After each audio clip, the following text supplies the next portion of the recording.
এখনো আমার খাতা দেখার সামগ্রিক পর্বটা শেষ হয়নি, তো তাই প্রচুর SMS এবং ফোন আসছে আমাদের যোগ্য শিক্ষক শিক্ষিকা অধিকার মঞ্চের বিভিন্ন সদস্য শিক্ষক শিক্ষিকা দের পক্ষ থেকে, এবং প্রধানত যে বিষয়গুলো জানতে চাওয়া হচ্ছে বারবার ফোন করে, সেটা হচ্ছে বিভিন্ন স্কুলে টেট পাস শিক্ষক শিক্ষিকা কারা আছেন সেই বিষয়ের উপরে একটা সার্ভে চলছে।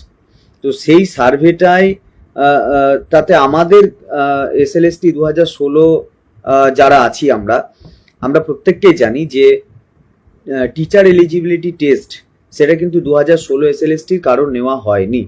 তাহলে প্রপার কোনো ইনস্ট্রাকশন ছাড়া এরকম একটা সার্ভে যখন স্কুলগুলোতে করা হচ্ছে, তখন স্বাভাবিকভাবেই আমাদের যারা শিক্ষক শিক্ষিকা আছেন তারা একটু কনফিউশনের মধ্যে পড়ছেন। তো সেই বিষয়ে মানে কি, কেন এই সার্ভে হচ্ছে, কাদের নির্দেশে হচ্ছে, বা এই সার্ভের উদ্দেশ্য কি আছে, এই সামগ্রিক বিষয়গুলো নিয়ে একটা জটিলতা তৈরি হয়েছে। সেই জটিলতাটা নিরসন করার জন্যই মানে কি কেন হচ্ছে এগুলো, বা কেন করা হচ্ছে ইত্যাদি ইত্যাদি। এবং আমাদের তো টেট নেই, তাহলে আমরা কি বলবো এই বিষয়ে। তো আমরা মূলত স্কুল সার্ভিস কমিশনের চেয়ারম্যান স্যারকেও ফোন করেছিলাম, তার সঙ্গে ওই ব্যাপারে কথা বলেছি, এবং মধ্যশিক্ষা পর্ষদের সভাপতি মাননীয় রামানুজ বাবু, ওনার সঙ্গেও আজকে ফোনে কথা বলেছি। তো মূলত যেটা হচ্ছে যে স্কুলে যে টেট কোয়ালিফাইড টিচারদের সার্ভে চলছে, মানে কাদের কাদের টেট আছে, সেই সার্ভেটা স্কুল সার্ভিস কমিশনের কোনো হস্তক্ষেপ নেই, থাকার কথাও নেই। পর্ষদে থাকতে পারতো, কিন্তু পর্ষদ সভাপতি বললেন যে এটা আসলে কারা করছে। আমি বললাম যে আসলে এটা তো প্রত্যেকটা ডিআই অফিস থেকেই নির্দেশ দেওয়া হয়েছে এবং করা হচ্ছে। বললেন তো আমার কাছে তো কোনো নির্দেশ নেই এবং আমরা কোনো নির্দেশিকা দিইনি। অর্থাৎ মধ্যশিক্ষা পর্ষদেরও কোনো মানে নির্দেশিকা এই সার্ভের ক্ষেত্রে নেই। তাহলে যেটা বোঝা গেল, মূলত ডিআইরা এই কাজটা করছেন। হতে পারে স্কুল এডুকেশন ডিপার্টমেন্টের কোনো নির্দেশ সেখানে আছে। এখন যেটা আমাদের সমস্যা, আমরা যারা SLST 2016 তারা কিন্তু কেউ টিচার এলিজিবিলিটি টেস্ট তাদের দিতে হয়নি, নিয়মের মধ্যে ছিল, আমরা দিইনি, মানে আমাদের দিতে হয়নি। সরাসরি সাবজেক্ট পাস করে আমাদেরকে চাকরি পেতে হয়েছে। ফলে টেটের সঙ্গে আমাদের কোনো সম্পর্ক নেই। 2016 SLST টেটের সঙ্গে কোনো সম্পর্ক নেই।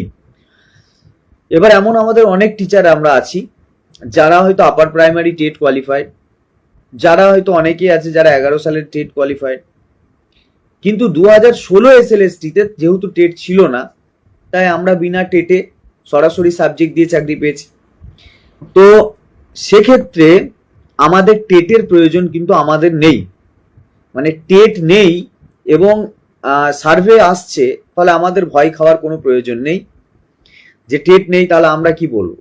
এবার অনেকে এটা বলছে যে আমার তো টেট আছে, তাহলে আমি কি করব, আমি কি বলবো, বা আমার কি বলা উচিত।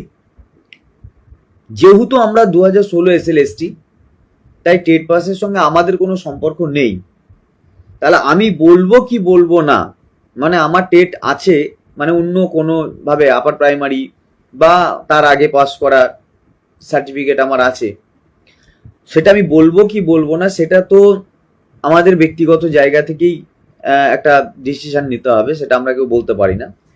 এবং কালকে পর্যন্ত আর একটা চেষ্টা আমি চালাচ্ছি যাতে ডিআইদের পক্ষ থেকে কি এই ব্যাপারে কোনো ক্লিয়ার দেওয়া হয়, কিন্তু কেউ কিন্তু বলতে পারলো না যে কেন এটা করা হচ্ছে।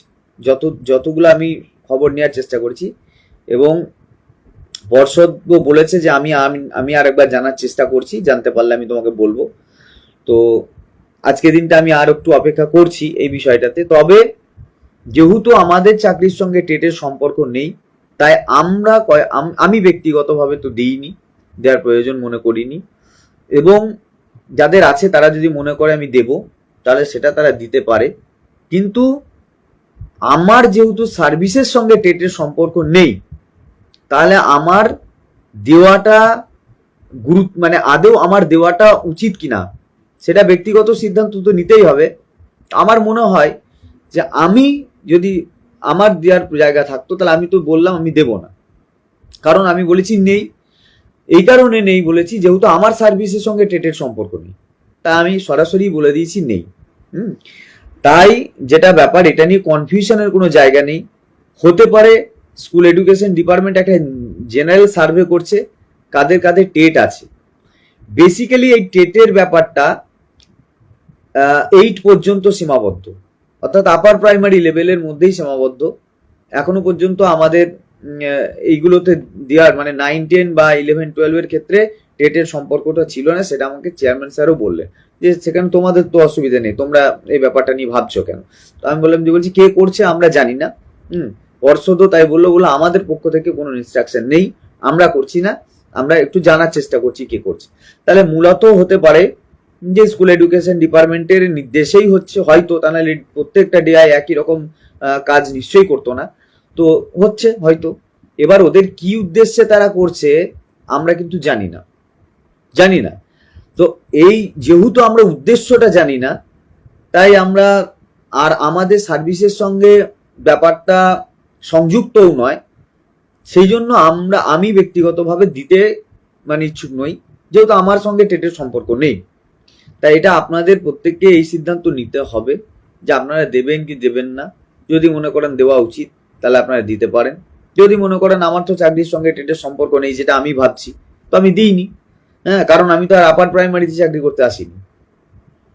তাহলে যারা 9 to 12 এর মধ্যে চাকরি করতে এসছে তাদের সঙ্গে টেটের যেহেতু কোনো সম্পর্ক ছিল না, তো টেট সার্টিফিকেট আছে বা আমি কোয়ালিফাইড করেছি এটা আমি বলতেও যাবো কেন, বলার প্রয়োজনও নেই। সাপোজ কেউ একজন পরীক্ষা দিয়েছে, সে জেনারেল এবং তার ক্যাটাগরি দুটো থেকেই মানে দুটো ক্যাটাগরি সার্টিফিকেটও দিয়েছিল, তারপরে সে পরীক্ষায় বসেছে কিন্তু সে চাকরি পেয়েছে জেনারেল থেকে, তাহলে তার ক্যাটাগরিটা তোর কাজেই লাগলো না। তাহলে এখন আমি জেনারেল থেকে চাকরি পেয়েছি এবং আমার যদি কোনো সার্ভিসের থাকে আমার সার্টিফিকেট দেওয়ার কোনো প্রয়োজন নেই, কারণ আমি তো চাকরিটা তো জেনারেল থেকে পেয়ে গেছি, দিয়ে কি করব। তাহলে স্পেশালি যদি মেনশন করে তাহলে আলাদা ব্যাপার। আর যারা আমরা 2016 SLSTর অন্তর্ভুক্ত, প্রত্যেক মানে এডুকেশন ডিপার্টমেন্টও এই ব্যাপারে অবগত যে এই স্তরের শিক্ষক শিক্ষিকাদের টেট নেওয়া হয়নি। কাজেই টেট সার্টিফিকেট চাইছে আমাদের নেই, এই ব্যাপার নিয়ে আমাদের মানে অযথা প্যানিক হয়ে যাওয়ার কোনো দরকার নেই।